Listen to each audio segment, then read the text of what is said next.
Bulgy.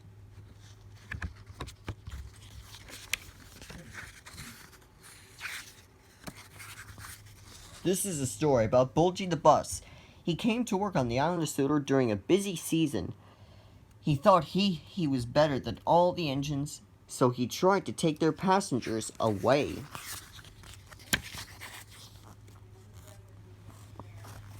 It was sightseeing season on the island of Sodor. Sir Topham Hatt's engines were working hard. Their station was crowded with people. Duck, Donald, and Douglas were taking passengers from the station to other parts of the island. And some passengers had to be brought to Sodor by a big red bus called Bulgy. Bulgy looked at the crowded platform and frowned. I wouldn't have brought more passengers if I'd known. How many times have you been here already? He said. But they are all really enjoying themselves, said Duck. Pah, said Bulgy crossly. Duck thought Bulgy was very moody. Bulgy was rude to all the engines. Every time he shouted, shut down with the railways. He said railways should be closed for coaches, buses, and cars. So everyone could do everyone instead.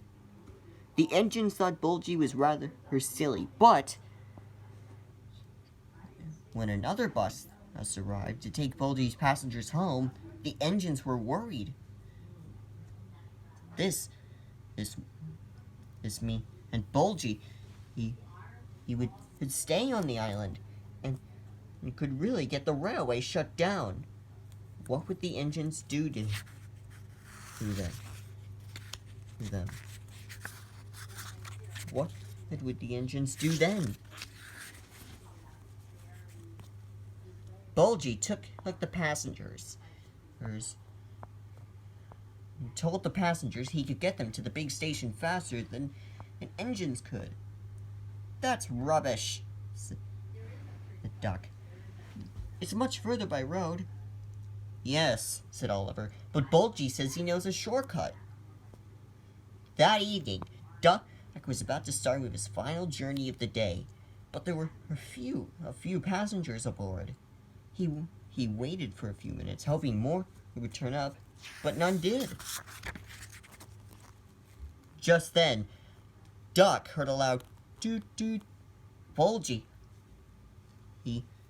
He was leaving the station. He held a sign on his side saying, "Railway bus."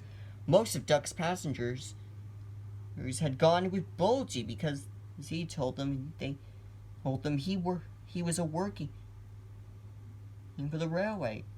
"Stop!" yelled the railway staff. But Bulgy, he pulled away. He pulled away, but it was too late. "Yeah, boo, snubs," Bulgy said as he roared away with the passengers. Duck Huck and his carriages Alice and Maribel set off on their journey. With a few passengers they had. "Bulgy's a nasty old thief," said Alice and Maribel. "He took in our people." Duck knew they had to stop Bulgy taking their passengers.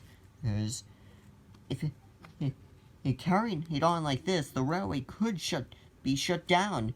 He wondered what he should do. But Bulgy was about to be stopped. His shortcut led down a narrow road with a low bridge. As he rushed under the bridge, there was a sudden screeching noise. And he grinded to a halt. He tried to move forward, and he tried to move backwards, but it was no good. He was totally stuck. Cars and coaches beeped angrily as Bulgy he was blocking the road. A tall bus who should never ever go down this road, they said. Bulgy's passengers were furious. Yes, we should have gone with Duck, they said. He would never have let us down. And like this, we're going to miss our train at the big station. And it's all your fault, they shouted at Bulgy. Bulgy didn't say a word. As Duck reached the bridge, a man appeared by the track waving a red flag. "Danger!" he called. "A bus is stuck under the bridge."